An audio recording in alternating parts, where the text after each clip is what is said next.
एक बहुत इंटरेस्टिंग कहानी है एक खरगोश की। बहुत बड़ी शिक्षा जीवन में उससे मिल सकती है। एक दिन एक खरगोश अपने बिल से बाहर आया और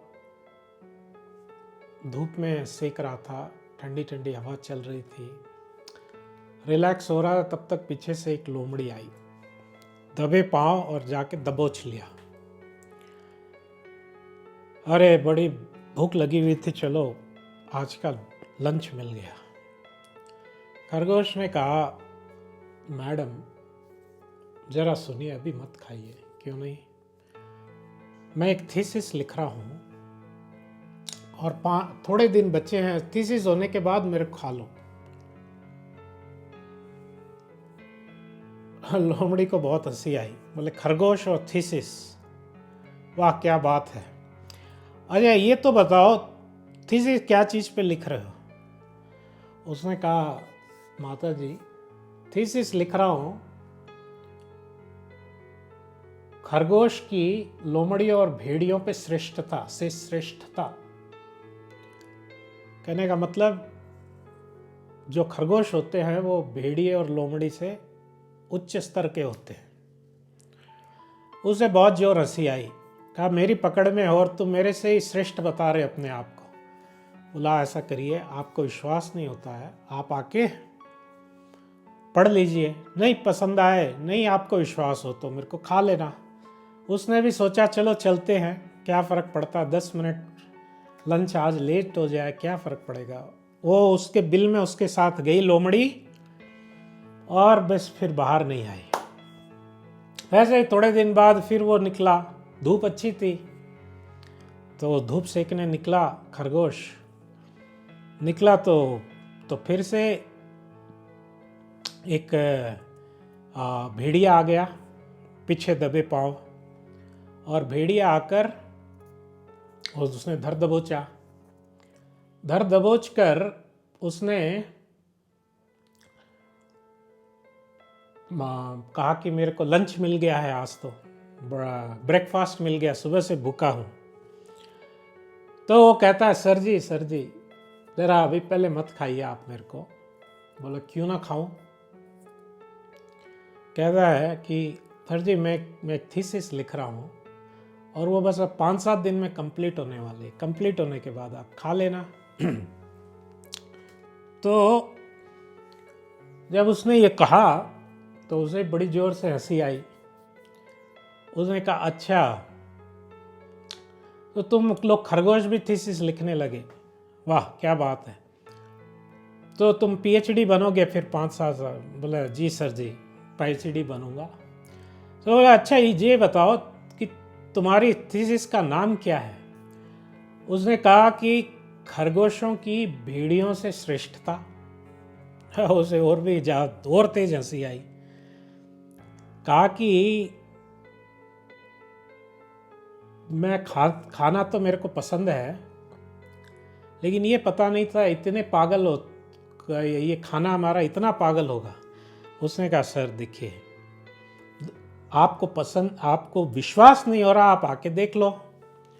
तो उसने सोचा, चलो आज ब्रेकफास्ट लेट है, 10 मिनट और लेट सही। वो भी गया उसके बिल में, वापस नहीं आया। 5-7 दिन बाद फिर से वो खरगोश निकला, बड़ी मस्ती में था। तो एक दूसरा खरगोश उधर से जा रहा था। वो बोला, अरे व्हाट्सएप मैन, ये आज इतना बड़े खुश नजर आ रहे हो, क्या बात है? उसने कहा कि देख भाई, आज तो हमारी थीसिस कंप्लीट हो गई है, बड़ा खुश हूं मैं। उसने कहा, अच्छा क्या चीज की थीसिस? तो फिर खरगोश ने कहा कि खरगोशों की भेड़ियों और लोमड़ियों पे श्रेष्ठ था।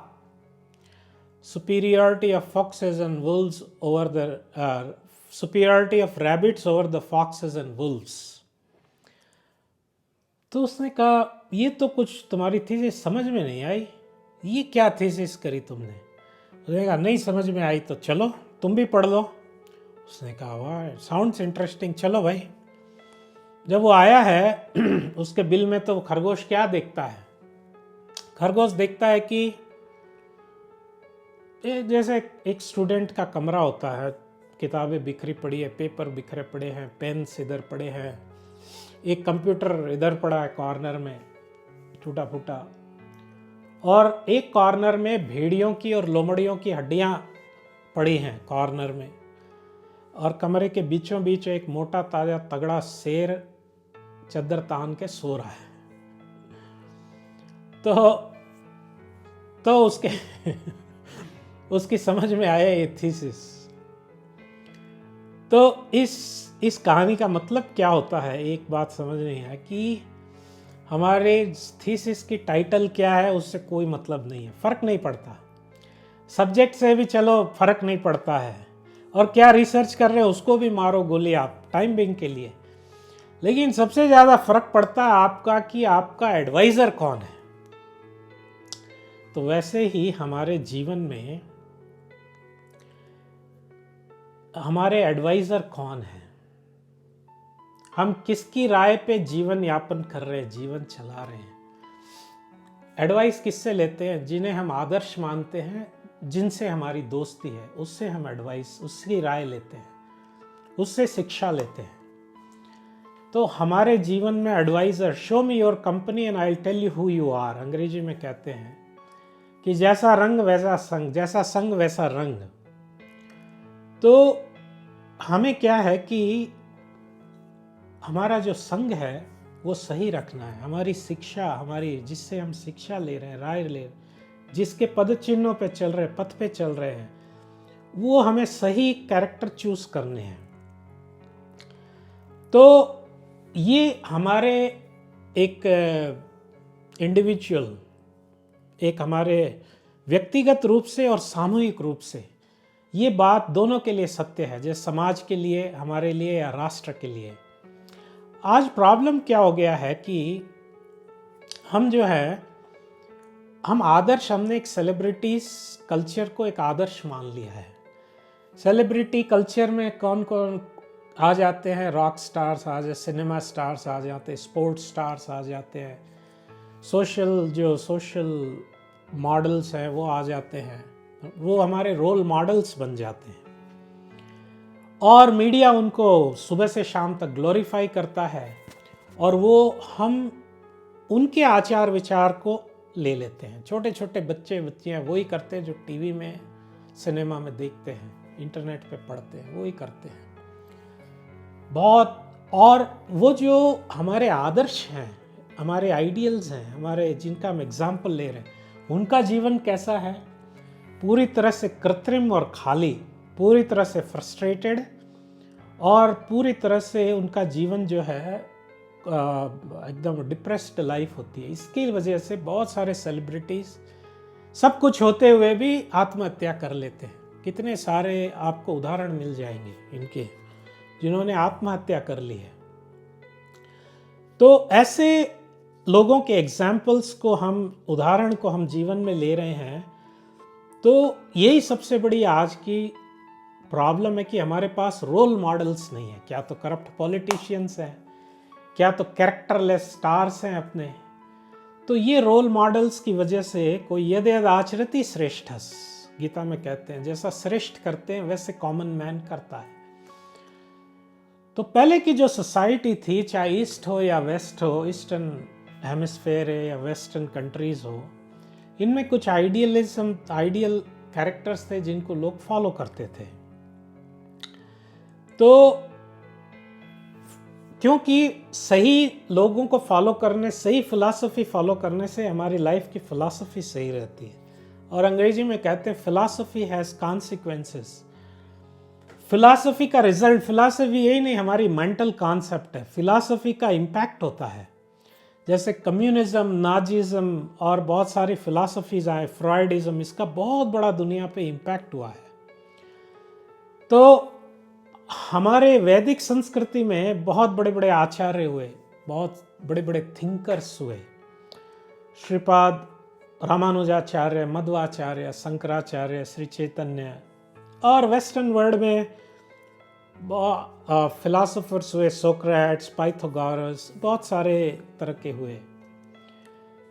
तो जब तक समाज इनसे गाइडेड था, समाज सुखी था, समाज सैनिटी थी। और जब से ये समाज जो है ये बहुत ही तुच्छ और बहुत ही गिरे हुए इंसानों को आदर्श मान बैठा है, तब से जो है सामाजिक परिस्थितियां बहुत खराब हो गई हैं। तो कार्डाशियंस को फॉलो करने की बजाय हमें इन आचार्यों को फॉलो करना है। आचार्य हमारे महान आचार्य हुए।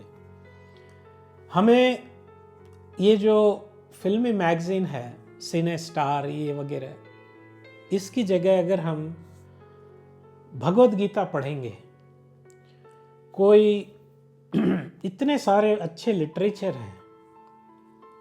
तो कौवा जो है वो गंदगी में, वायस तीर्थम, गंदगी को वायस तीर्थ कहते हैं, वो गंदगी में रहता है। और हंस जो है मानसरोवर लेक में रहता है। तो ये हमारी चॉइस है। Actually man is the architect of his own Fortune. आज हम कौन अपने आप को किस शिक्षा में ढालते हैं, वैसे ही हमारी जिंदगी हो जाती है। तो हमारा आदर्श जो है जीवन में सही रहना चाहिए। आज भगवद गीता और हमारे वैदिक जो साहित्य है बहुत अच्छा हमको आदर्श प्रस्तुत करते हैं। हमें चाहिए वो आदर्श के बारे, उन आदर्श चरित्रों के बारे में हम पढ़ें और हमारे जो लोग हैं उनको शिक्षा दें। तो समाज में सारी प्रॉब्लम ये चरित्र के कारण, ये मानसिकता से, ये जो बीमारी की मानसिकता, sick minds, sick and twisted minds अंग्रेजी में कहते हैं, इसकी वजह से बहुत सारी प्रॉब्लम्स आ रही है।